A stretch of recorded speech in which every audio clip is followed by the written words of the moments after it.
playing music? It's a good question. Whoa, Windows Media Player, why are you so small? Alright.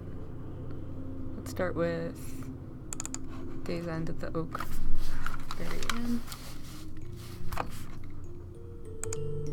Okay, volume is good. Are the different tracks different volumes? They are. Okay. Yeah, because there's been a few times where I've started playing and people have been like, that's way too loud. Yeah, but every time I'm setting it to like 10. It's different. Yeah. Alright. Let's see. Screen plus cam. Good morning, everyone. Hello. For those of you who do not remember me, because it's been like 6 months since I've done a Europe stream, my name is Stephanie. And I'm Justin. This is Justin. And we're here to talk to you about where Stonehearth is right now, give you an update as to what it is that we've been doing, but really the point of our quarterly streams is so that you guys can tell us how Stonehearth feels to you, how the most recent releases felt to you, give us feedback, any kind of feedback, all of it's welcome, and ask us questions. And you can ask them here in the last stream you remember was with me, so like maybe that was in February. It's been a while, but cool. Welcome back. You can ask questions in here. You can also ask questions here on Desktop Tuesday, the Desktop Tuesday announcement where we talk about how we're going to be doing a Europe stream. I'll post it right here. So if you have specific questions that you'd like us to address, you can feel free to stick them in here. This was Desktop Tuesday that we posted yesterday about what is in Alpha 22.5. So actually, let's start there. So one of the things that we've been doing over the course of 2017 is sort of like taking Stonehearth and resetting. And if you guys remember, this was the state of Stonehearth in 2017 that I posted back in January, one of the very first Desktop Tuesdays that we made this year. And in this post, we sort of outlined the fact, or sort of like what had been happening. And what had been happening was that at the end of 2016, we realized as we tried to get to the end of the game that there were a lot of systems that were not baked or polished or like firm enough to actually be able to build a really satisfying end game on top of. And so we decided to spend 2017 retrenching, and we are still in the process of doing that because it turns out that that is a very long process. But so at the end of 2016, we decided that, you know, it's like some of you have been asking, like, what is Stonehearth's goal? What is the end state? And the end state is to create a game in which it's a community building game, so like an RTS, but with entities that have like AI entities that have their own wills and desires, a community building game that lets you pioneer a living world that inspires warmth, creativity, and storytelling. And so as the course of 2017 has unfolded, we've looked at all of our activities in terms of how we get Stonehearth to this goal. So like when we put up our development roadmap later this year, I don't know how many of you guys have had a chance to take a look at it. It's kind of long and beefy. We realized that our previous dev roadmap was sort of like on the wrong path. Like our previous dev roadmap was about specific features, like, oh, we're definitely going to implement this class, or we're definitely going to implement this feature, or we're definitely going to implement this technology. And what we realized was that that approach had led us to a place where at the end of 2016 we were like, wow, we built all this stuff, but we can't like fuse it together, like fusing materia.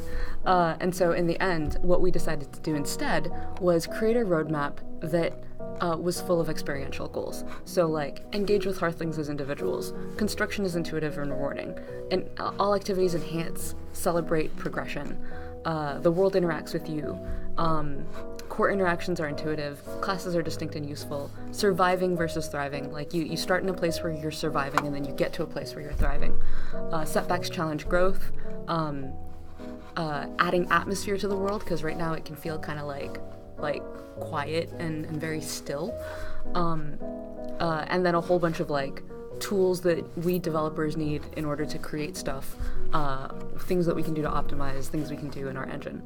And then, so with these missions in mind, we resorted all of our features under these missions. So like for example, something like an upgrade to crafting is no longer like, oh, on our roadmap we're going to upgrade crafting.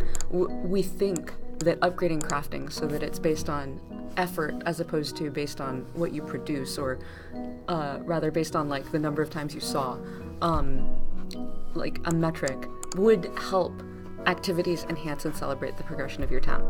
And so in many ways, these are our goals here in the roadmap, and then all the things underneath them are like things that we want to do to achieve our goals.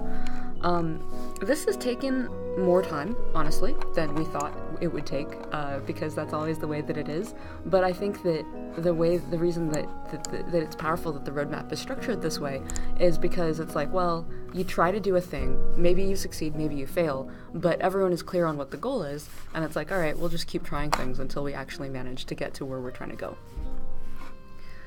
How's it felt to you, like, in the course of this year? It's good. I like how we're focused on the integration of systems, because that's often in these styles of community builder games.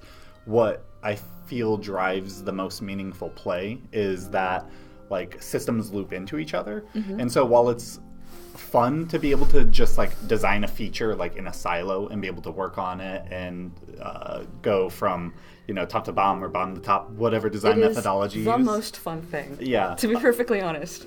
It is, I feel more beneficial to a player of the genre to be able to understand, like, that a system being built will be tightly coupled or tightly interconnected with a lot of the other gameplay systems. And from a developer standpoint, it just means you're able to become more engaged in a lot of the design process and the development process of different systems that you might not previously, like just designing one system top to bottom just by yourself or like with one other person. So I think it does slow things down a little bit, but I think it both enriches like the gameplay, the stuff we're delivering to the players, as well as kind of like our own development as developers and engineers and artists and everything, to be able to work with each other a lot more and have a lot more impact with each other. Sure.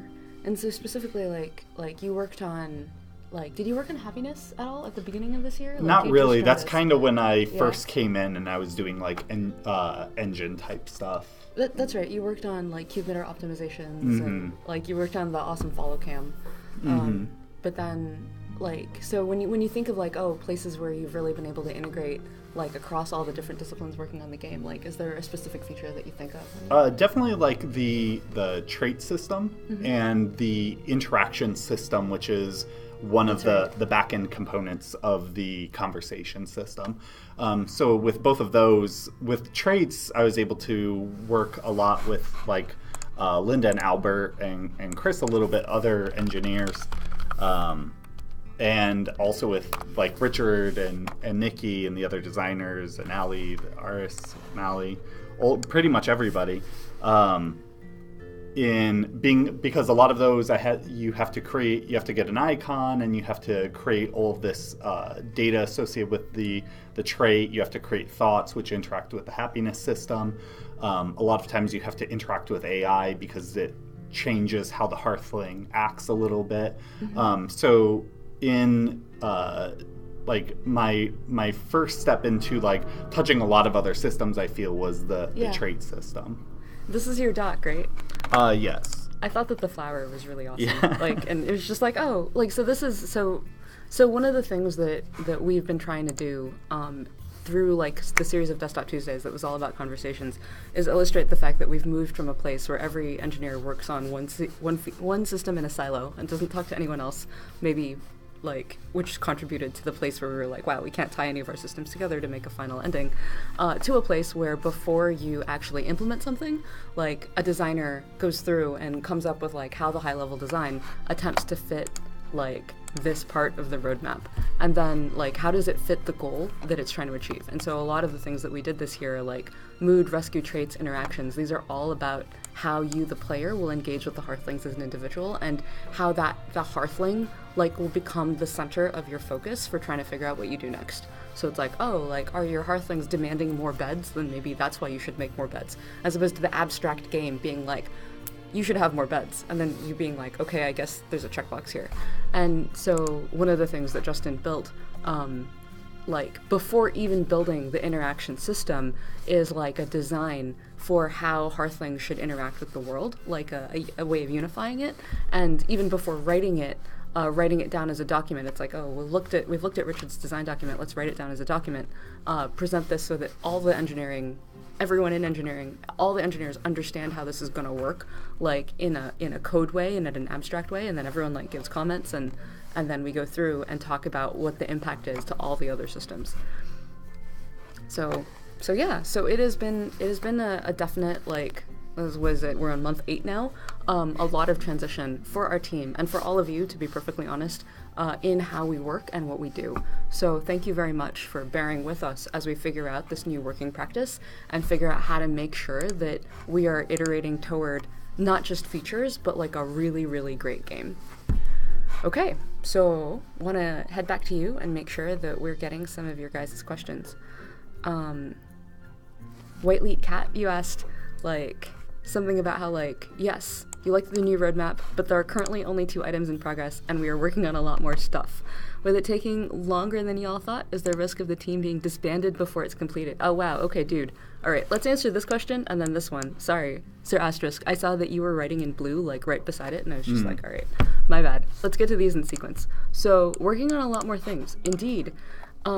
There's a mission down here that's just question mark, question mark, question mark. And the reason for that is because these are goals that we all know that we want, but there are a lot of goals that are not yet stated. So it's like, okay, in order to figure out what Stonehearth is about, like, you know, like, there are a lot of interactions that we know would just make the game better. Like, for example, Hearthlings, acting like individuals and connecting with them like individuals, or having building like actually make sense. So when you're actually building things, it's like easy to get to, easy to build a building, as opposed to the kind of pain and suffering that we have all felt when it's like, oh, I put in interior walls and then I tried to put a roof on. Like, no. But there are lots of things that we are not 100% sure about.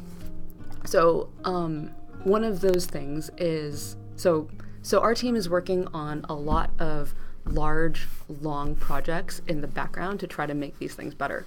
And one good example is like the building UX prototypes that we've been talking about recently, where it's like, yeah, the first 2 versions of building, like, were good enough. Like, clearly we shipped them, they're good enough, but they're not really what it is that we're looking for. So we're trying to iterate on them. We're trying to create a space where Chris, actually, and Justin can iterate on building to try to find out what it should be.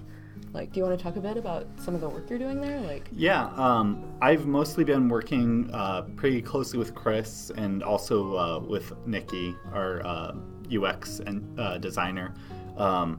Chris has been redoing building. We went to PAX East a couple months ago, maybe. We went to PAX East in March. Yeah, and there was a lot of us running people through tutorials who had never played, and building was always a major stepping point.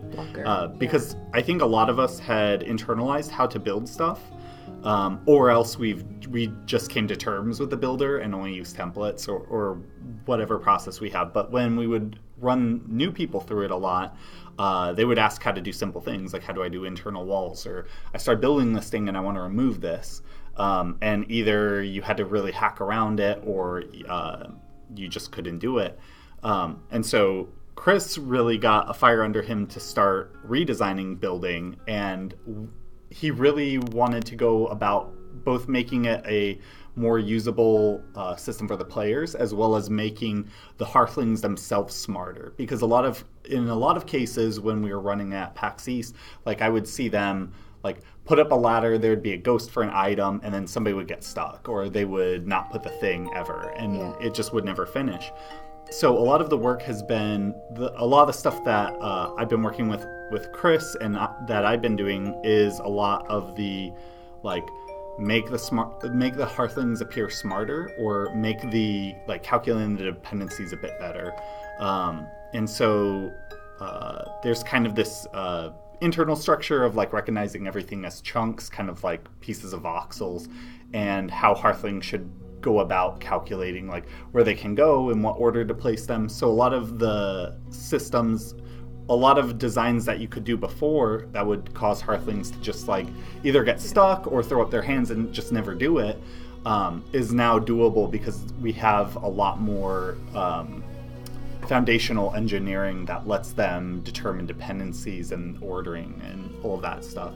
So yeah, I've been mostly doing stuff with that, integrating older stuff into it, like being able to just put furniture down or put like holes in walls and stuff like that, in a way that's like very unified. Because kind of before, the old building system is good engineering wise, so UX wise, but as the person who made the UX, let's just say it. Okay, like it was a joint failure between me and Tom. But I mean, let's it just say served its purpose. It served its purpose. It's there, but it's very painful. But yeah, so in the long run, but now like Chris and I are trying to unify a lot more things so that there's less like kind of things are handled in a very like structured way by the system, and there's less like, oh, I need to know if this is a piece of furniture, or I need to know if this is something that hangs on a wall or goes through a wall.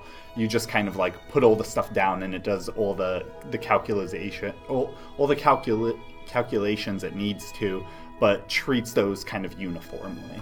Yes. So I feel it's a lot of work to get a very solid foundation so that we can do like all the prototypes that Chris is doing, so we can really like feel out how the system is. Because we could have gone the previous way where we did all those things separate and we were very specialized, but the minute that requirements change, and they always change, it becomes, if we had built the UI already, that would become very hard to like drill back down into the engineering and then back up to the player experience. Right. I think, and too, like, it's like, oh, so you spend a lot of time making this really strong base, which is kind of what we're doing with all these question mark things. But there's this question, like, we don't actually know for sure what the ideal UX experience is. Right. So we have to go through the process of iterating on it and building lots of them and figuring out which of the lots of them is actually the one we want to keep. And we build those things in a very ad hoc and broken and like fast fashion. So it's like, you know, you just want to get, it's like a sketch in code. You get your ideas out there so that like people can play with it. And really, like, Nikki's a UX designer, so she's been doing a lot of like, oh, I'm playing with it, I'm trying to figure out like what the principles are that allow for good UX here. So I guess a very long way of saying that there are many things that we work on. Some of them are explicit and some of them are less so.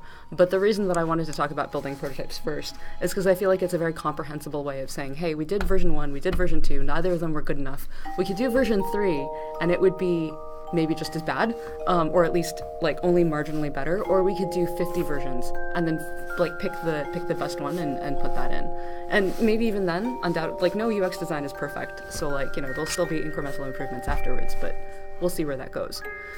So I guess what I want to say is, and I'm going to scroll down because I know you guys are collecting questions, so feel free to use the mouse and figure out, but sure. I'm going to talk for a while, is we're actually doing that exact same process with the heart of the game. So like, well, okay, maybe we're doing it with the spirit of the game.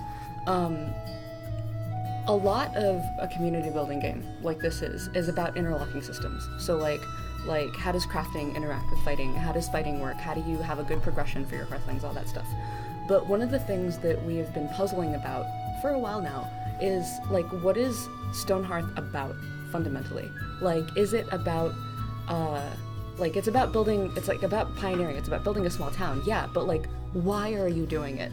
And Ali actually had a really, really good sort of like talk about this, or thought about this, which was like, okay, when you're playing Zelda, at the very beginning when you're playing Zelda, you know, your goal is to not die. Like, you're this kid, you've got like a wooden sword, like maybe you can throw rocks at people, that's it, your goal is to not die. And then after a while, you know, you start picking up weapons and items and you're like, wow, these weapons and items are really cool, and the game becomes about how to use them to solve puzzles, and some of those puzzles are presented as enemies. So like, big giant rock mountain Goron dude, like how do I use this bomb in order to destroy him or bring him down or redeem him? But in the end, at the top of Zelda, like what makes you come back, what causes you to attach emotionally to Link and his adventures is the idea that you're saving Hyrule. Like, and that is like a higher order desire, and it is a higher order goal. And so, well, at the bottom of Stonehearth, it's kind of the same. Like, don't starve to death, don't die, don't perish out in the wilderness. And then after that, it's like, okay, well, there are all these systems here. I've mastered them. But after that, what is it? And our original answer to this question was, oh, well, existential threat. Like, there are titans, they're going to come knock over your town, like, and we were trying to build that in.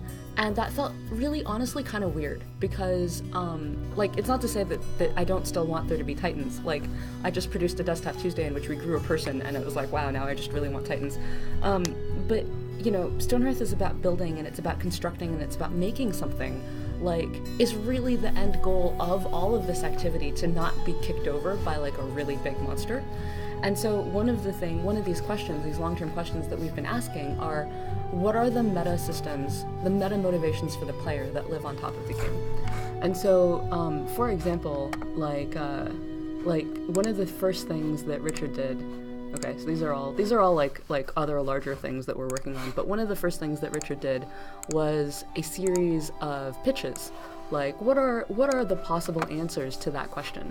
And they vary wildly in sort of their scope. And I don't really want to go into great depth for any of them, but I just want to give you like a brief sort of like high-level overview of what this could mean and what this is doing.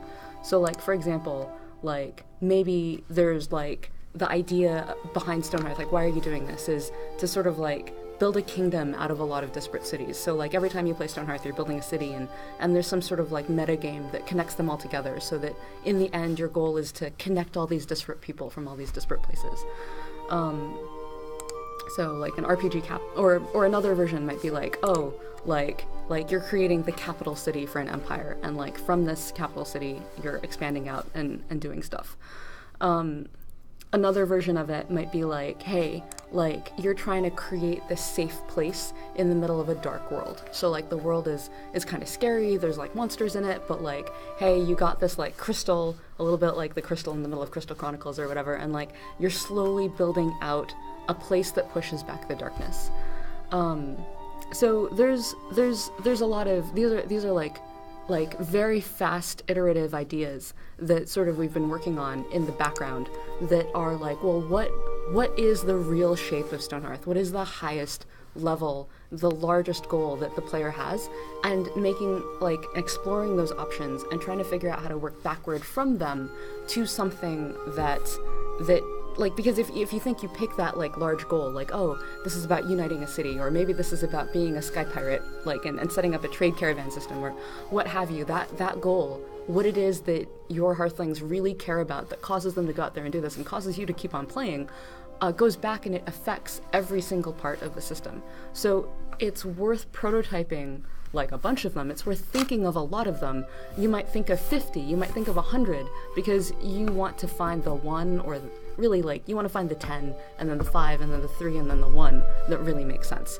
And, you know, it's easy to talk about, and again, I want to stress that these are, like, when we talk about them, we talk about them at a very high level, because if you go down into the details, if you pick the details, if you say, hey, this is exactly what it is that I want to do, then there's a danger that you'll get stuck, and you won't be able to look at the other 99 because you're so in love with the one thing. And so this process actually started last January, but the reason that we've only been talking about it at a very high level is because as a team, like, we've been wanting to look at a lot of these opportunities and not necessarily commit to them. So that's some sense of what it is we're doing and why it is that there's a lot of high-level stuff. Like, I think building is one of the most concrete of these high-level things, but there are a lot of, like, more abstract things out there that we're looking at. Okay. Amiga Kook asks, or Coke, however you say it, what graphics APIs will be used for Linux and Mac OS. We use OpenGL. I mean, Horde 3D is kind of like our render engine, which is using OpenGL, so we would continue to use that. So fortunately, we wouldn't have to port a lot of the graphics API. The downside is the rendering portion of an engine is a substantial part, but it's like doesn't touch other things, and there's other concerns for porting. I would like to port sooner than later, but there is a lot of, like, concerns that in a lot of other gameplay driven type stuff that I think is better to get a solid foundation on before that. But I personally am a Linux user. Like, I would love to be able to one, play on the OS I primarily run, and two, develop on the OS I'm used to developing on. But yeah, it's fine. Windows is fine. You've got that dog, right, on your desk. This is fine dog, like everything on fire. Windows is a house fire. We are on stream. This is gonna be. Do you used to work for Microsoft? Me? No. Well, technically. I mean, we were acquired. I worked for a company that was acquired by Microsoft. But then I got a new job. Well then, make that statement. Own that statement. Okay, so I'm gonna thank you for grabbing that question. I'm gonna let what I've just said sit, and you guys can ask questions. But one thing that Sir Asterisk asked earlier that I just want to get back to before I forget is, with it taking a long time, do you worry that the team will disband? I'm not worried about that at all. I think that we're all pretty much aligned that this is something that we want to build, and this is a game worth building. And you don't come to Stonehearth because you want money or because you want to find glory within Riot or something like that. You come to Stonehearth because the mission of the game and the art of the game, the tone of the game fundamentally appeals to you. I do think that when something takes a long time, there's always the danger that you have natural cycling within your team. So for example, people only tend to commit to jobs for 2-year cycles right now. I feel like in our industry, I feel that's the average for an engineer. It's terrifyingly short when you're trying to build a project that might take 10 years, right? Not to say that Stonehearth is going to take 10 years, but it's already taken 4. So so it's easy to see how the team would naturally cycle through that process, and how the people who start it might not necessarily be the people who finish it. But that I think of as a natural process, and the goal of the team is then to set up really strong structures and a really strong culture, so that as people feel that their lives take them to different places, they can be like, hey, Stonehearth was where my heart was 2 years ago when I joined you, but now I'm in a different place, my family's in a different place, I need to move on for myself. And for the team to be able to absorb that and be like, yes, I understand where you're coming from, and then be able to hire to replace, and then make sure that new person understands the team structure and the game structure in such a way that you didn't just lose an irreparable part, and now the game will never be able to be the thing that it was going to be. So creating that through line is an important process for all software, all products really, but I know software best, so all software that wants to live beyond its founder. And it's something that enterprise software actually does really well, and they're unified by the need to save the world, or the need to change the world, or the need to optimize the world. The need to disrupt. The need to disrupt, sure, yeah, that too. Which is ironic if you think about it, because we're going to create a through line for anyway. Yeah. But but yeah, so if as long as people are drawn to the mission of Stonehearth, and as long as that's well stated, normal cycling can happen. People are saying don't forget Seratrix's question. Yes, that was that question. Right. Or at least, capital endgame would be diplomacy. That would be if we would go about the building an empire type route. Right. I think having some form of diplomacy would be a fun thing. It's just how well will it integrate with the rest of our thematic goals. Yeah. Because bureaucracy isn't very cozy. So I could see awful. Yeah. So you could do a form of diplomacy that I think is cozy and heartwarming and has a sense of mystery. Maybe having diplomacy with some type of fae people out in the forest and that type of stuff. I guess it's just kind of how we would go about making sure it works with our other gameplay systems and it drives our thematic goal forward. Yes. I think that diplomacy is honestly it's honestly kind of far, and one of the reasons that we're having this exploration is I feel the more that we talk about, the closer we get to the hearth things. Really what makes Stonehearth and community builders different from Civ? They live in neighboring but different genres. The gameplay is fundamentally different. What makes Stonehearth different from Animal Crossing and Harvest Moon and Stardew Valley? And the answer in both cases, what makes Stonehearth unique from Civ and what makes Stonehearth unique from Animal Crossing, is that your hearthlings are agented entities, and we have spent an incredible amount of time working on their AI because it's so fascinating watching them execute the things that you've told them that they should do, and watching them push back and react to that. And so I expect that wherever we're going, our solutions are going to focus closer, focus more intimately, as opposed to focusing on the empire level. Mystic Warhammer's asking the ship of, was it Theseus, Thelius? Yeah, if Radiant cycles through all of its members over 10 years, is it still really Radiant? Yeah. Sorry, philosophical question. Well, terminology aside, so Radiant was a company. Radiant was acquired by Riot, and at that point, Radiant as a company became Riot as a company. So, that's one thing I should probably clarify when you talk about Radiant, when you talk about Riot. Radiant exists as a brand, but that is a sort of esoteric concept. Working on Stonehearth, we think of ourselves as people who work at Riot, which is at Riot called Rioters. That is to say. So, but if you changed your question slightly to, if Team Stonehearth cycles through all of its members over 10 years, is it still really Team Stonehearth? And I think that any sports team would give you the answer to that. If you cycle through all of the people who...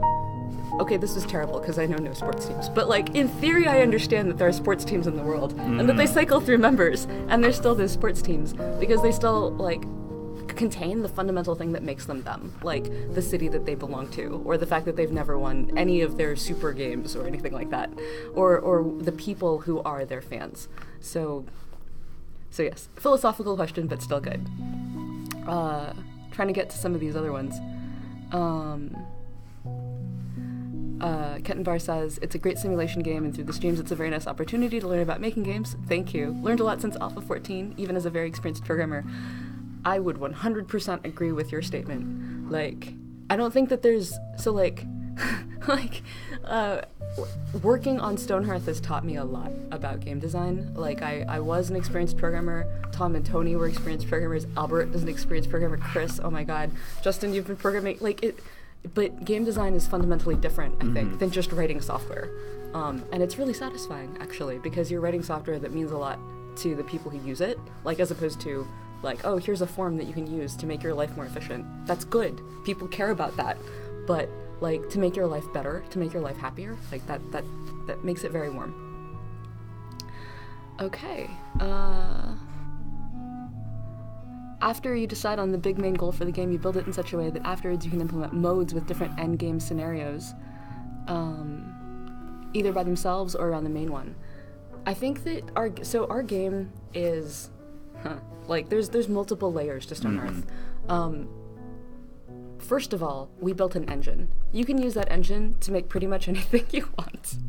And our challenge is to make a game on top of that engine. And the game that we made, the first game we made on top of that engine, if you want to say first, or the game that we had at the end of 2016 that was built on top of that engine, honestly wasn't very enjoyable. So now we're going through the process of making a really great game on top of the engine that we have, and augmenting the engine that we have to support the game. But the good news is that that engine was written to be 100% moddable. So there are in fact many, many, many games, and we're exploring them right now, that are a part of that could be made on top of that engine. My guess is that as a team, we will pick a game and focus on it, but that engine will still be moddable. So in the future, who knows? But let's just do one thing at a time, I think. Riot, as in League of Legends Riot Games. Indeed, Riot, as in League of Legends Riot Games. I have the Baron Nashor plushie right here. Is that actually in the camera? I can't tell because the camera is obscured. Yeah. Yes, I do have a Baron Nashor plushie right here. It's been really interesting because I didn't play any League of Legends before the acquisition, and my account, after a whole solid year of playing lackadaisically, is still only level 16, but I've really come to appreciate and admire League of Legends as a game and as a team-building thing, and as a thing to do with friends. It is definitely a very enjoyable time, but it took me a long time to figure out why it was enjoyable or why I was having fun. Your Warwick is awesome. I love him. He's like Justin always plays Warwick with the Earth Manatee suit, and he's just a super badass. If in the unforeseeable future, if Stonehearth is fully completed, do you think you will start work on more games? I think that it's I think yes. I think that I really wanted to make games, which is why I came to work on Stonehearth. So if I'm still in a position after I personally work on Stonehearth to work on more games, yes, very much. I think that's really it. Yeah. And it's not like, and I can't speak for everybody, but I think most people, my guess is that many people would be in that same boat. Like you've learned so many things after having worked on one game. Why wouldn't you want to apply those things to another game? But Stonehearth is sort of like all of my horizon and everything that I've been thinking about for 4 years, so it's hard to think about anything beyond it. Yeah. Okay, other questions. Imagine how games look in 10 years. Stonehearth as we know it today might not be what we end up with in VR. Ha! It is so true. The good news is that, like, we're making a game on a piece of technology, on a computer, and, like, you can keep on applying that stuff to other things. And so, like I could imagine a Stonehearth that existed in VR. Like, I could imagine you as the, like, super entity, like, looking down on your town and being like, wow, I'm really, like, inside my town and, like, I'm manipulating it like a table full of blocks. Or I could imagine walking around a Stonehearth town would be pretty awesome. I definitely think that the Stonehearth that you end up with is definitely not... is going to be very, very different from the Stonehearth we started with, because that's already true. Like, Alpha 22 is dramatically different from Alpha 1, and I imagine that change is only going to accelerate as we figure out those high-level questions. And again, like, the heart of the game, like, the stuff that you will be doing on a day-by-day basis, we think we understand what we want to do here pretty well. It's just taking a long time to do it, but, like, that's okay, because we understand it. The stuff that we think should be the narrative through line, the player's through line, why, again, you're doing it, that's very uncertain. Like, we know that there's something amazing out there, we just have to find it, we have to go through all these iterations to find it, we have a process to getting to it. That's uncertain, and so, as a result, when that changes, the tone is always going to be warm and heroic, but how you do these things, the reason why you do them, changes. And I feel like that's going to be a huge shift. There's something I was going to say, but it escapes me. Undoubtedly, it will come back. Is there going to be multiplayer co-op? Yes. I am a huge fan of multiplayer Stonehearth. We have actually... I definitely talked about this at super long length at the bottom of this roadmap. Where's multiplayer? I have a slightly better answer for you now that it is August, and that answer is that multiplayer is one of the things that it would be irresponsible to not look at while looking at the game from a high level. So, like, if we're talking about the end goal of the game, like, fundamentally, is that end goal an end goal that you can achieve with friends? Is it better with friends? Like, what would that be like? And so Richard has, in addition to doing like pitches, like a wide variety of pitches that are single player pitches, he's also done pitches that are multiplayer pitches. And we've been looking at those and in fact prototyping them. The game has a client server model and has had a client server model from the beginning, which is very convenient because it meant that from a prototyping perspective, we can go through and sort of like pour water back on all that code and like let it like resprout and see what it's like and iterate on prototypes on what multiplayer is like. We have some things in mind. Like I said in a previous Desktop Tuesday, we're not really ready to talk about them in detail, but after having experienced some of what we're doing, I definitely think that playing Stonehearth with other people is, if you like other people, if they're people that you like, will be a more enjoyable experience than playing Stonehearth alone. That still means so I still think that Stonehearth should have an amazing, like, single-player experience, because I'm not, like, I don't know, I don't have so many friends that I can just be like, I want to play this particular game right now and know that there's a friend in my playlist that I can be like, drop everything you're doing and play with me. So it should still be satisfying. It should still be really good. All the things that I know that we want to do should still make it an excellent single-player game.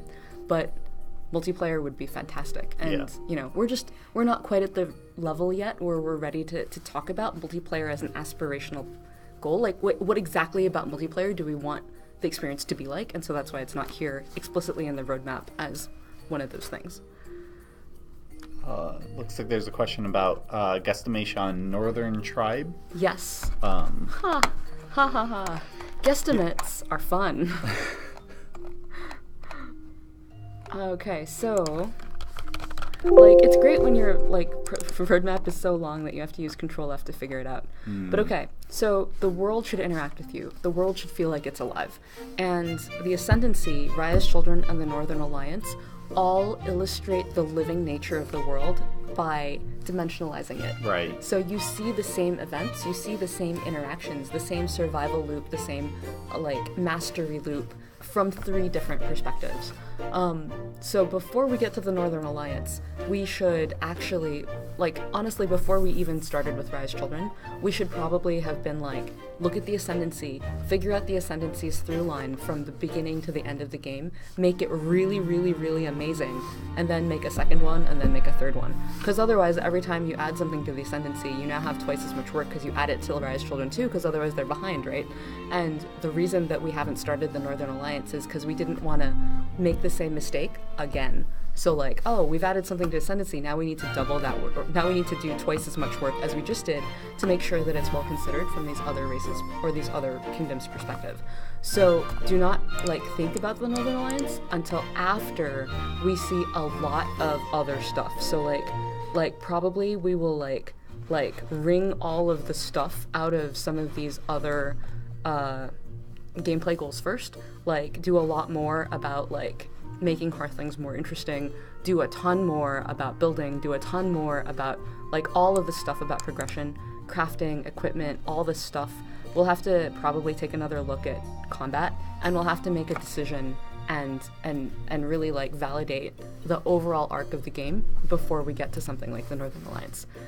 If it's useful, you can think of content as either core content that makes the core game better, or dimensional content, which makes the game more interesting for a long period of time. And so right now what we're focusing on is core content, stuff that is the heart of the engine of the game, or the gameplay engine of the game. And dimensionalizing it will come later when it's all right, now we know we have something amazing, let's add more flavor to it. I know it's tempting to want the dimensional content early, because it's an easy way of getting to spend more time with the game. But if the game is fundamentally not good, then you've added more of a not good thing, as opposed to making the game better and then adding more of an awesome thing. The danger, of course, in all of this is that, if you spend a long time making anything, there's always a chance you might not finish, because a meteor might hit the Earth before you finished and, prevent you from finishing. So I recognize that there's a danger there. I recognize that there's also the need to be urgent and the need to constantly be moving forward. And I think honestly that you guys keep us super honest about that, because if you weren't here and if we weren't constantly talking to you about stuff, and if we weren't answering questions, then there may be this super awesome temptation of being oh, let's make 100 prototypes and see where we go. But we can't do that, because we know that you're waiting, and we know that you've paid, and we know that you want it. And even if you haven't paid, you've paid in your loyalty, or in your interest, or in your attention, and that's really valuable to us. And so we want to make sure that you get something continuously for what it is that you've invested. Mm-hmm. Do we do anything to support the streaming video making community? You put in follow cam. Yeah, that helps. I don't think we do. Do we do anything specifically? We have I know on Desktop Tuesdays we use sometimes videos of that's more mods though. Yeah. Well, I think maybe a real way to a way to get deeper down into that is, as a streamer or as someone making a video, are there features that you would like? Because to be perfectly honest, we have not reached out specifically to find out what those features are, because again, we're focused on making a really great game, not on making sure that the game gets to as many people as possible or anything like that right now. Because if the game isn't cool and you're streaming a really buggy game, then we feel a little sad. You should still stream it by all means, but it's well, where do you invest your time and effort? Mm-hmm. However, I will say that we stream every week, and I make Desktop Tuesdays every week, so I'm constantly asking for features that make the Desktop Tuesdays more interesting. Mm-hmm. And I deprioritize them when they're in conflict with other stuff, but I'm still super grateful about follow cam. For me personally, the Lua console, that awesome tool that Max added to make life as a developer on Stonehearth easier, also, if you know how to use it, if you are familiar with the code base, is fantastic for streaming and making videos, because you can use the Lua console to set people up in exactly the position that you want them to be in. Mm-hmm. Do you want them to have a conversation? Great, you've designated this person as A and this person as B, and you're A and B have a conversation, start filming. and it's so convenient. It's so much more convenient than sitting around waiting in the test. Like, are they going to have a conversation yet? Are they going to have it? So, yeah. Okay. Other questions?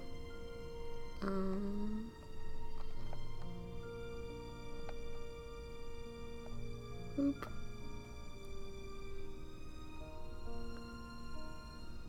Will we be able to build bigger cities in the future without lag, like on the Kickstarter pictures? My hope is yes, and that is just a long, long, long road to making sure that the game is as optimized as possible so that the lag is as small as possible. The editor's still a lot better than it used to be, but I remember being so excited about Alpha 10. Indeed. That's the building editor. Okay. Please say hello to Ali from me. I used to follow her European graphic streams in the time. Ali, I will definitely do that. I don't know if Ali's watching right now, but yes, she's right over there. She really enjoyed doing those streams. It's just, and thank you for being patient with the fact that we've cut down on the number, because it's actually quite difficult to coordinate working on something useful on stream with something that you're doing when there's like 50 people working, when there's 12 people working on a feature. Yeah, I know for me as an engineer, like thinking about something that can be like workable on stream and potentially interesting takes like at least half a day of being like, oh, I'm going through the issues. Oh, could this, will I have to compile on stream because that could kill the machine? Like, so yeah, there definitely is a lot of work involved. Yes. Let's see. Other things. Sorry, it's easy for me to see like when you guys call it out, so definitely use @Stonehearth. It's been like 2 years since Tom hinted at them being released soon. Yeah, I know, right? Because 2 years ago, we hadn't yet realized this difference between dimensional and integral content, and so we actually did a bunch of art, and like we had a bunch of ideas for the Northern Alliance. And if you look at my schedule from 2016, like we were supposed to start working on them in like November of 2016, and like that's really what we thought we were gonna do. And then we were like, wow, in a catastrophic, heartbreaking move, like I guess we don't get to eat the cake yet. We have to put the cake on the shelf on the other side of the room in a freezer and go back and eat some more vegetables. You just want the Northern Alliance soundtrack. I agree, the Northern Alliance soundtrack is amazing. Raj did a really good job. Any future ideas for dimensions or NPC villages or so forth? Dimensions, yes. So the idea here is that, so we have lots of ideas. The challenge is that if you have a bunch of NPC hearthlings, or if you have an NPC village, or you have orcs out in the distance or whatever, those dudes are consuming the same CPU that your dudes are using. So the more people that are thinking, that are in the game at once, the dumber your guys become. So that is a technical challenge that we will have to figure out how to overcome, or how to get around, or how to design around, in order to make those things feel real, but not also destroy your CPU, and therefore your Hearthling's ability to like path and like pick up stuff and build buildings. What was the reason to not integrate with Steam Workshop? The reason is that there are quite a lot of people who play Stonehearth who are not on Steam. And if we wanted to come up with a modding solution, we wanted it to be unified for everybody. I understand Steam Workshop would make it much better for like all of you who are on Steam, but Workshop involves like a lot of integration, at least more. It's not free. Like you have to integrate inside your code, and then you've added a bunch of stuff to Stonehearth that is Steam specific. And so, for example, if we had a third-party solution, or if we built one, or if we found one, and we added all that code, at least it would be for everybody. So we wouldn't have to duplicate that work for everyone who's working on other, like Steam, or who plays on Humble Bundle or whatever. Also, like mod support at the moment is again a dimensionalizing thing. Like you think, oh, how do mods help the game? Well, they make the game more interesting, like if I've played everything that's in the game right now. And I totally understand how if you are a player, as when I'm a player, you want dimensional content because you've played through everything in the game and you're like, wow, I want more. But as a game creator, like we have to focus on that core stuff first. And so all the stuff that is dimensional, like Steam, like how to get mod integration, should come later. Let's see. Are we prepared for the meteor strike on Earth? What about Twitch integration for Stonehearth for ease of streaming? So I guess send me a note on Discourse about this. Like, what more integration would you want to make it easier to stream? And as for the meteor strike on Earth, I don't think anyone is prepared for the meteor strike on Earth. I don't know.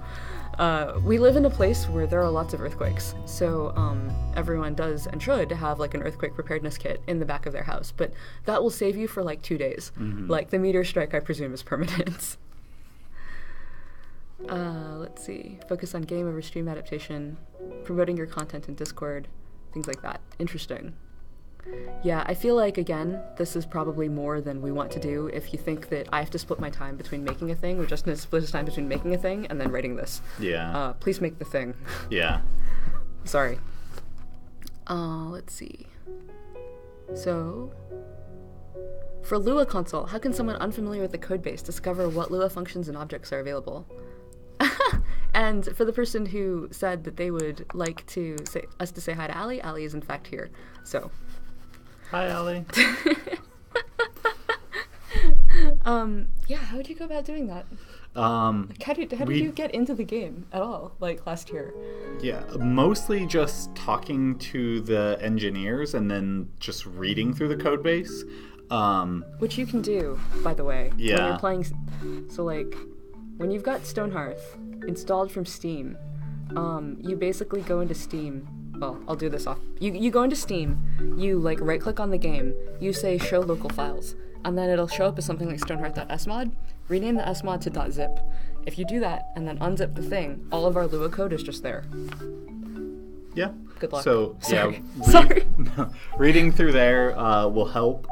It would be nice if we could get some type of autocomplete, but of course that's like tooling issues and not like core gameplay issues. I feel it could help with modding. There is some issue with like autocomplete with how we use Luabind to talk to the C++ engine. But yeah, I would mostly suggest just go to Discord, read as much of the code as you can, ask questions where you can. Discourse. Discourse, yeah, not Discord. Here. Reading code is probably engineers' most important skill. I would say like way beyond writing code. Like your ability to read code is like way more important. Because at least if you understand the code you can read, you can somehow like modify what you understand and recompartmentalize it. So I'd say just get a good experience reading the code. Hopefully we can update the debug tool so that there's more discoverability around that. But yeah, I think actually for me, like, if you want to look for a beginning place to read the code, like, do we ship Stonehearth tests? Like, I don't know. No?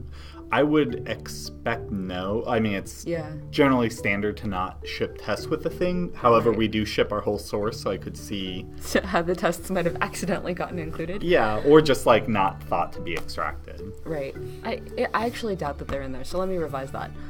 If you wanted to look for an entry point, like, and you've got debug tools running, like, you can open the AI inspector and be like, okay, for any given Hearthling at any given time, what are they doing? What is the AI action that's running?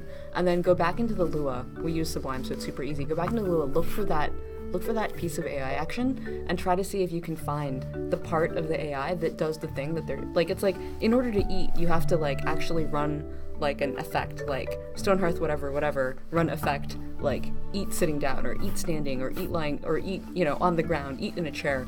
Like, see if you can find that place, because the AI is where the people, like, actually do the things that they need to do. Like, everything has to expose itself as an action that the Hearthlings do. And so it can be a good entry point into figuring out where it is you want to go that's somewhat visible from inside the debug tools.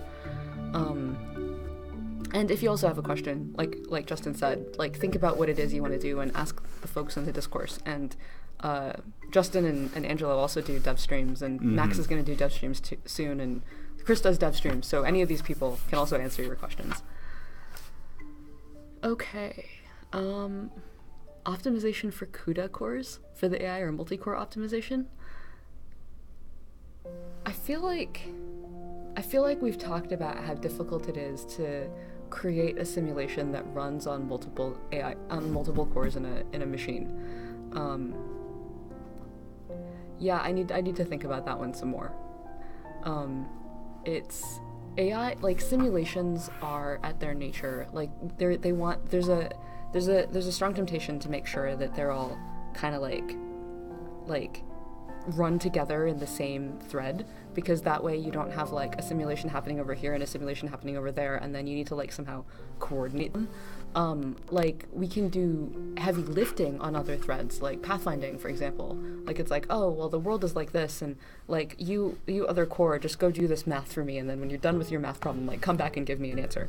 But the heart of the simulation itself, like you want people to react to stuff that's happened in the world. Like if a person gets hit by like a goblin, like you want them to actually react to that. And so like having that level of communication, I guess, can become super complicated. Yeah, coordination's always the hardest part with that type of stuff. It's very easy if you're able to just hand off like a purely functional thing and say just return with an answer, but it's the actual communication between those things that causes a lot of problems. Exactly. So weather, wind, earthquakes, and so on. Any word on that in the game? If you look here, I believe weather is down here inside. Not so much earthquakes, but weather is down here inside the world reacting. The idea behind the world reacting is that the world should feel like it's alive, and weather is one way that the world actively pushes back on the people who live there. So I can see it being a system that is part of that core gameplay and not just dimensionalized content. I think season, like it's a pretty much a toss-up whether weather or seasons are more appropriate to that. But either way, I can see how these guys would be high-level priorities to making this thing more appropriate, more true.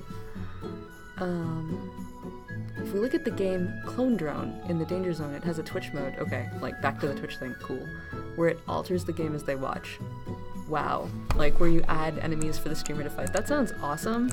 Like again, feels very much like dimensional content, right? Like you're making the game better for a very specific audience and making it infinitely entertaining. But I think that's really cool, like just as a social construct. Yeah, like that's I think it's a really cool thing if a game is designed like specifically around that, and like yes. Twitch is the platform. Right. I think it's a lot more work if you're going to be like, we're going to support single player and also have a Twitch mode and also have multiplayer, like, you know, yes. Like you said, it's dimensionalization. Right, like does it contribute to a great single player experience? No.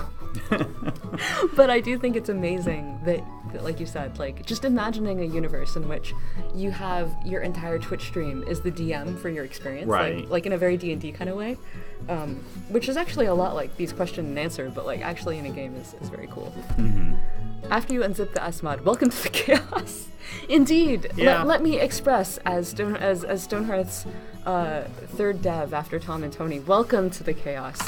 like please join us in this place. I think there's a reason why Tom decided Cthulhu would be the first Titan, or Tom thought Cthulhu would be the first Titan. I think Lovecraft is very close to engineering. Like they're right next to each other. We've left behind the top hats and the coats, but like.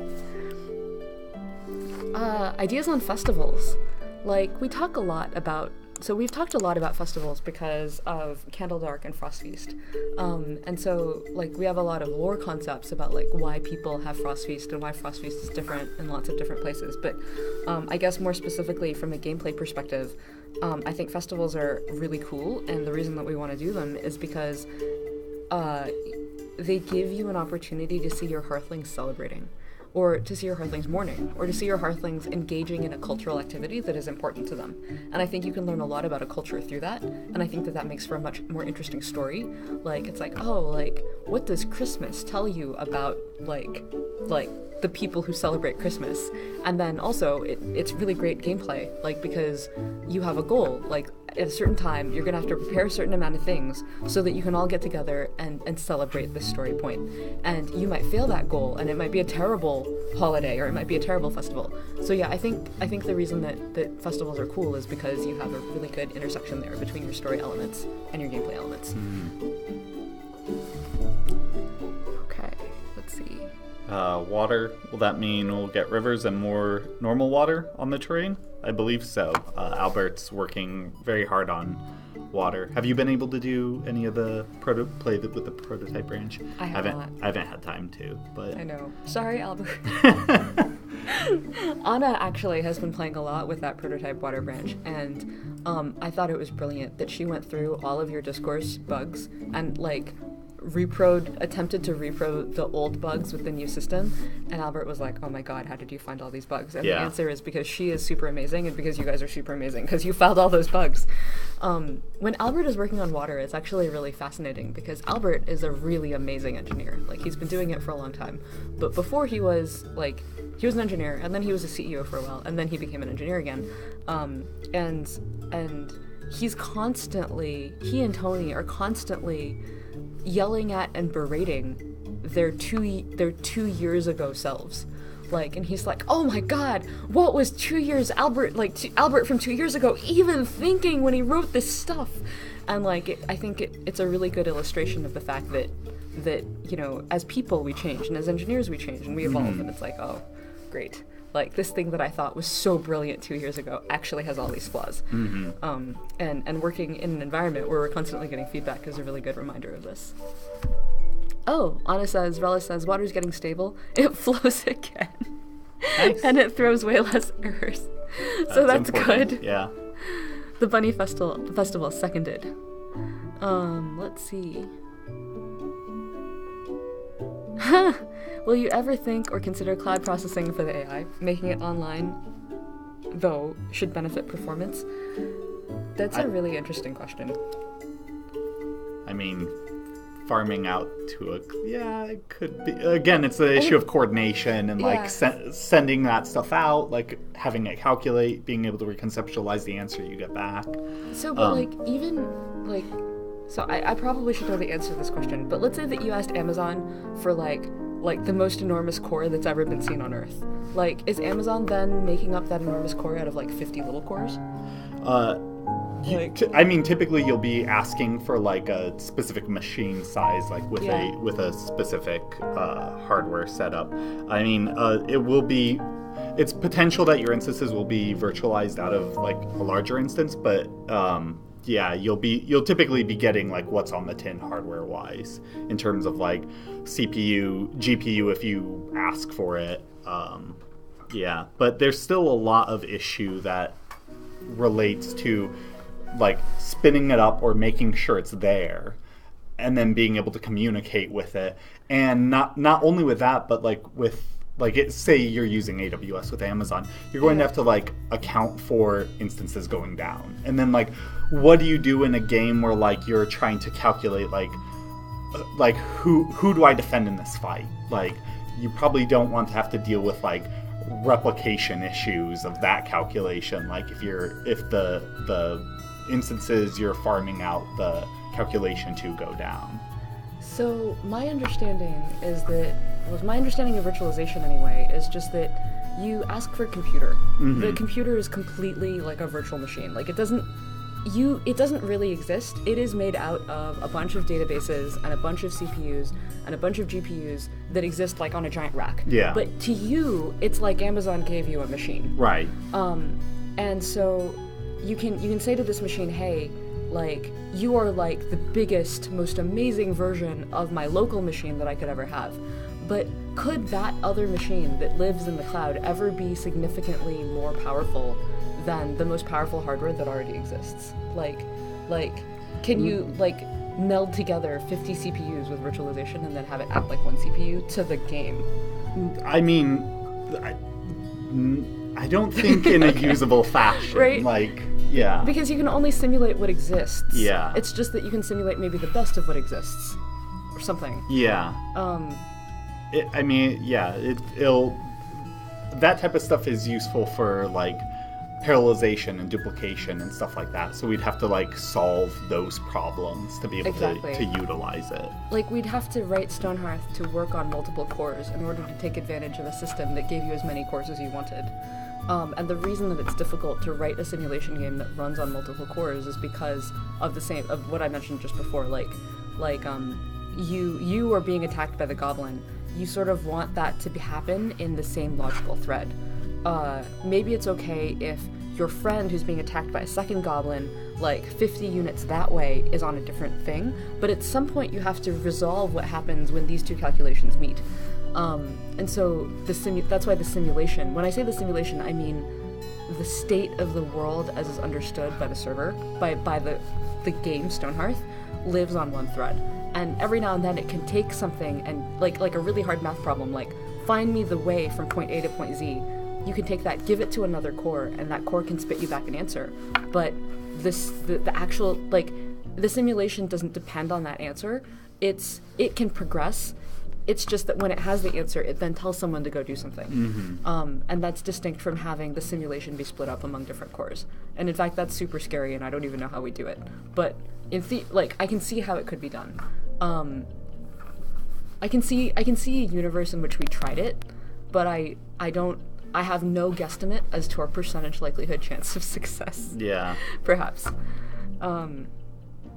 So yeah, it is definitely a bottleneck, but I don't think it's one that anyone in the simulation space has actually solved. So that on that cheerful note, but you know, like maybe it's something that we work on if we ever run out of things to do. But yes, so in theory, like having from Amazon, you could, or from some cloud service, you could get the beefiest machine that existed in the world, and this machine might allow you to have 200 Hearthlings instead of 50. But 2,000 Hearthlings, 2 million Hearthlings, like, I don't think that the hardware scales yet to that demand. Which actually goes back and answers questions. If you guys have questions about, like, will this game ever have, like, 5 million people in it? Will it ever be about simulating an entire country? Like, no. Like, every person you add makes each person in the CPU, like, less smart. What are our favorite features that have either been worked on or that have already been added? I really, really like the happiness thought system that we added earlier this year. Like, it changed the way that I play Stonehearth. Like, it's like, oh, in the past, like, sometimes I'd be working on a city and it'd be like, all right, this is my idea. Like, I'm going to build a town over this river and it's going to have bridges and it's going to be awesome. But until I build this town, you guys can just all sleep on the floor. It's fine. And yeah, I knew that was imposing, like, a speed penalty, but whatever. That now when I see them, like, walking and they're drooping, like, that's very difficult. Or when I see them, like when they're like, gee, I would really like cooked food. Like, I never used to make cooks. Like, they'd be cool to have, but, like, as a player, I'd be like, oh, well, whatever. But now it's like, no, gotta have a cook, gotta have a weaver so that everyone can be comfortable. Yeah, I really like the trait system, because I think that really creates... It's starting to create Hearthlings that have very distinct personalities. Yes. And they have their own... desires or dislikes, and they get different thoughts based off of, like, what they interact with based off of the things that they like. Yeah. So I think that those two the happiness system and the trait system play very well together. Definitely, like, it's a source of many possible Easter eggs. Like, the sorts of interactions that make the world come alive. Like, that you have to really stare at the game and be like, wow, did that person really do that thing? And it's because they had a trait and they happened to interact with the other thing, and then it just sort of, like, gels together. Let's see. How many more alphas do we think we'll achieve by the end of 2017? So if you look at the roadmap and you think that, and like the very practical answer to your question is probably 2. And the reason it's probably 2, but it could be 1, but probably 2, is that alphas contain things that actually make it into the game. So they do not contain the esoteric, high-level, like, what are all the things that Stonehearth could possibly be work. That's separate. So what do we know that we're working on that could possibly make it? One of them is building. Like, it might be very possible that we find that the best building UX that we think we could possibly find between now and the end of the year. I hope so. And yeah, I hope so too. God, like, it's fantastic to have, like as long as you want to make a game, or so it feels sometimes, but sometimes you just want to make it, right? Right, so it's possible we might find that building UI and make an alpha that's around building. Alphas are all circled around things. It's also another thing that we definitely want to do between now and the end of the year, but I don't know if that alpha will land by the end of the year, but we'll start it for sure, is this idea of effort-based crafting. So, like, we've talked about this before on other streams, but the idea that the kind of thing you make should be the result not just of a recipe, should not necessarily be guaranteed, but should be improved incrementally by a series of things that all contribute together. So this is like, right now in the recipe, you'll see, in order to make a recipe, you need like 5 ingredients, and you need to saw for like 3 times, and then it produces a thing, and sometimes it produces a thing and a fine thing. And so the heart of effort-based crafting is to deeply richen the crafting experience by saying that the kind of thing you get out of your crafter depends on how your crafter is doing. So like their level, their mood, like what's happened to them that day, any traits or perks they have, any thoughts that they might be having. There are lots of things that might influence your crafter. And also depends on the state of the workshop, which might again be influenced by a lot of things. So like, what kind of workshop is it? How many synergistic items connect to it to make it a cooler workshop? Is there light nearby? Like, so again, all of these designs that we're thinking about here are about adding way more hooks into the gameplay experience so that the experiences can mesh. And so this is a thing that we would like our second designer, Luke, who's starting next week actually, to sort of take the lead on and move forward with. So effort-based crafting, building, and we'll see what happens after that. In the future, will having specific buildings affect happiness? Like having an inn would specifically make people more happy. Maybe a reason to use the pre-existing building templates. This is actually the beginning of a really interesting discussion, and we should have this discussion like a lot over the course of the next year. And this has to do with this part over here, which is about building gameplay. Construction is intuitive and rewarding, right? Gameplay motivated building. So why should you make a building? What is the point of having a building? And should there be building templates? And I could imagine a game, and I don't think that this game is Stonehearth, but I can imagine a game where like you're like, okay, there are 200 templates in the game, and you need your Hearthlings to build an inn, and you need them to build a barracks, and you need them to build like a training yard in order to have a city. And then you like have templates for all these things, and you put the templates down, and you never design your own houses, you just rely on those templates. Or maybe you have the templates but you fiddle with them a little bit, but they're still fundamentally a barracks. Stonehearth doesn't really have that concept, because we want you to be able to make your barracks look like whatever you want. Or if you don't want to have a barracks, then you don't need a barracks, but you still have the items that contribute to that behavior from elsewhere. So there should be things that you can, but at the same time, building should still have an effect on your game. So how do you resolve that? Like, how do you resolve being overly prescriptive with, or the danger that you might be overly prescriptive with the idea that building should contribute worth? So our ideas on this are still very basic, and Richard has quite a few more, but it would be something like, well, okay, Hearthlings want to be inside, so like some activities are better if they're done inside than outside, so you should probably make a building, or you should probably make a cave or something. Hearthlings, like real people, probably want to have a certain amount of light near them, so your building should probably have windows. This is from The Sims. I don't know if we want this one, but I think it's a really good one. For some reason, in The Sims, your Sims really like corners. Like, they're like, wow, does this room have a lot of corners? Is it made entirely out of zigzags? I'm super happy here. But, you know, which I think is kind of cute and kind of funny, because interestingly shaped rooms have lots of corners, but it does encourage you to make interesting shapes and not just have your houses be boxes. Hearthlings probably will like certain items to decorate their building to make it more comfortable, like carpets or like light or like decorations or fancy statues or something. So all of these things together mean that you probably want to make a building. You probably want to make an interesting building. You probably want to decorate your building, but it doesn't prescribe what it is that your building functions as and why it is you make it. And there might be some things like a brewery or like a counter that where some kind of future Hearthling could sell drinks. Like, instead of having an in template that is a one-time bonus that makes everything better, you would have like a brewer thing that had a bunch of constraints on it. It's better if it's indoors, better if it's in a room that has these other things in it, better if it is in a room where there are other things placed in it that could make it. And together, those things, those interlocking systems, create an inn. This is just spitballing. Ideas are very cheap. Like, it's very easy when you ask me. It's like, oh, what is it going to be? Like, oh yeah, here I am. Like the team captain. Like, here, let me describe exactly what it's going to be. But the truth is that it takes a minute to describe it. It takes like multiple weeks to design it. It takes multiple weeks to implement it. So at any point, any of these designs, any of these ideas, any of these hypotheses, these things that we're thinking might be challenged by our design exercise or by the implementation exercise and might become quite different. But you asked, so that is roughly what I'm thinking at the moment. Interested in when co-op will be implemented.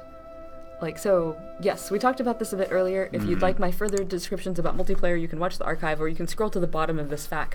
It's a very long FAQ, and see what we've written about multiplayer. Making items in the buildings relate to the craftsman. So if there's a workbench for a carpenter inside, it defines the house as the carpenter's house. Yeah, that is one way of doing it, too. That's how Dwarf Fortress does it, is you pick the item and then you say this region is going to be designated as related to this region.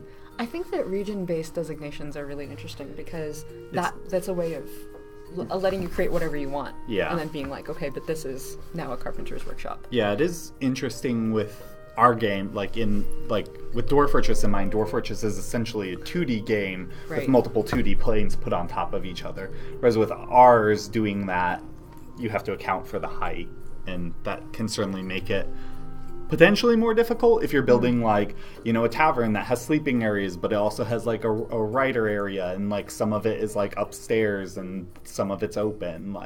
Designating those regions might be more difficult. I would assume. I mean, 3D makes everything more difficult, but it does. Yeah, that is certainly one way to go about it. You're looking at multiple floors now, right? Mm-hmm. Yeah, that's the part that I'm working on. I think that it's tempting to be reductionist and be like, well, let's just treat this as lots of little 2D planes. Yeah. But since we want to be able to have a room be of arbitrary height, and then you be able to designate specific floors. So unlike in Dwarf Fortress, where every room is exactly one Z level, even if you make a tower, you're still operating at different Z levels. With ours, we might have one area that's kind of like a chimney that's very tall, and then we might have a flat more low to the ground workbench type area. Mm-hmm. Those are just things you have to consider. It's actually really great because I remember when we first said, hey, Allie, could you make us some templates? And Allie had just joined our team. She was like, okay, cool, I can make cute houses. And all of the templates she made, all of them, broke the building UI. Every single, and the building, she'd make them. They'd be beautiful. And then the Hearthlings would just be like, I have no idea how to build this. I have no idea. And, I have a map somewhere that has every single one of her templates in it. And one of them is the one with the sunken floor. It's oh yeah, we could go down into the ground and, have a cool little, den with, the windows at, a weird height. And it was just nope. Yeah. But hopefully it'll be better now.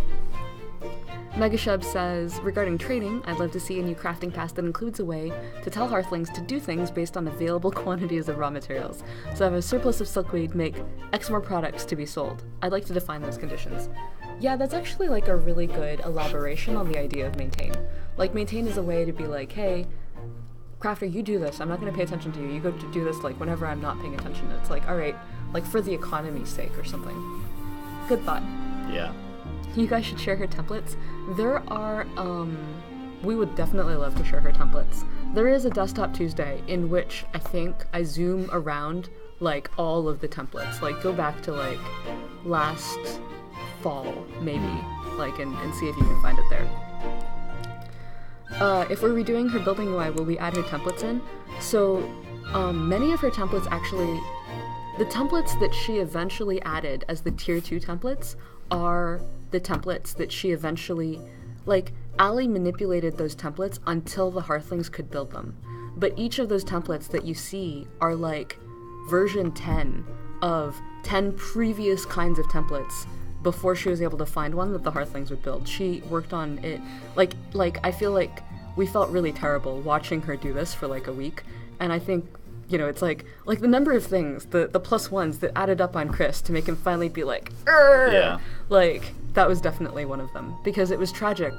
Their Black Forest inns with sunken floors and cool little gingerbread on the inside and interior rooms, and it's just we need a building system that will actually make this better. So maybe we can go back and take a look at what it is that she's done and see if anything would work better now. Yeah. But definitely the blacksmith's house, the Black Forest Inn, the 2-story Tier 2 cottages, those are the ones that were the end result of what it is that she was looking at.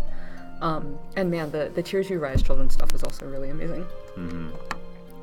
Good night. Thank you for hanging out. 2:55 is extreme. Yeah. And we are getting up at about 10 o'clock, so happy to take final questions from you guys. I know I've had a lot of fun hanging out here. Yeah, me too. Thank you for hanging out, Justin. It's super early for us. Yeah. Engineers. The crack of dawn. So yeah, let's do questions for a little bit longer and then close this out. Happy also to take comments or thoughts. Using fine items in buildings would be nice.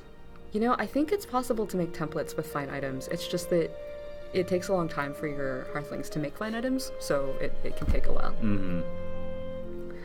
So sort of like, I queued up here a bunch of things that we could talk about, so I will just talk about them briefly if you guys don't have any other questions.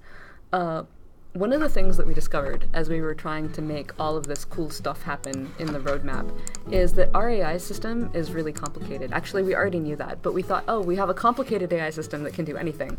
And it turned out that Richard was like tearing his hair out, like trying to make it do some very specific things. Mm-hmm. So Tony actually put together a really, really, really lovely tech talk that laid out the reasons why the AI is the way that it is, like what its design goals were. So for example, to create emergent behavior, like simplicity, smart hearthlings, consistency, like, you know, to satisfy Maslow's hierarchy of needs, like in order, like these were the design goals of the AI system. So Richard like internalized this document. Like I imagine it's like in Diablo, you take a book and you like fuse it to your chest or whatever. So he internalized the document and tried to use it to figure out how to, like, this is a very long presentation, but how to use it to figure out what was lacking from the AI system and what we could do and what it is he still needed from it. And so he wrote another document, which was like, what do we do these days? We write documents. And Chris had pointed him to the idea of an HTN planner, and that is a kind of AI that is very close to what it is that Tony had created when he was originally conceiving of the CI. And so Richard has a bunch of things that it's like, well, like these are all of the things I need the AI system to do in order to create these gameplay systems we have over here. And then he passed this document to Max, and Max is now like, all right, how do I build your new additions on top of the existing AI system without completely wrecking everything that's already in the game? And or if I do wreck something that's already in the game, how do I do it in such a way that we can recover from it or that'll make it better going forward? This is one of the most ambitious things I think that we have attempted in the last 6 months. Mm-hmm. Building is another one. This touches the heart of what makes Stonehearth. This like if we get this, like any bug in the AI system causes all the Hearthlings to become OCD.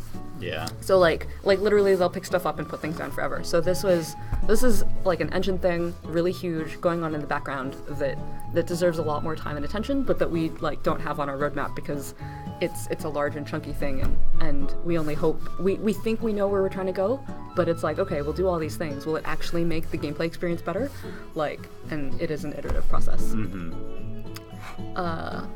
We have a couple other projects like this. Nikki has a thing about like how to revise the UI to better clarify who you are in the context of the Hearthling, and some more things like this floating around that I will be happy to talk about at length later. Okay. Let's see. Have we got ideas on tier 3 cities? Not at the moment. I would say wait until after we figure out what gameplay building has. Will there be more Euro-friendly streams? We decided that we would have them every quarter. So there's one today and there'll be one on November 8th. I apologize. I know that that's not a lot. We used to do them every week, but it was becoming really, really difficult to create the content to do them. So, but you can still find us if you have questions, like all of these questions. You can find us on Discourse. Happy to answer them off band so that we can all be awake when we're doing that. NVIDIA Ansel for Stonehearth? I don't know what that is. Yeah, I don't know either. Okay. When a craftsman achieves mastery, maybe they could unlock the recipe for fine items. That's a good thought. We will have to consider that. Mm-hmm. All right. Or with effort-based crafting. Like, yeah, you're able to dictate, like, oh, keep working until you get a fine one, and it might take, a variable amount of time, or it might take extremely long. Yeah. There's a lot of ways you can do it, but that is definitely an interesting one. Yeah. Do we have a Discord? No, we yell at each other. Like, I use Discord for League, but not. Yeah, not really we use for it for gaming, but not really outside of that. Exactly. 16 levels of League. Anyway. All right, we'll have to Google NVIDIA Ansel. Yeah.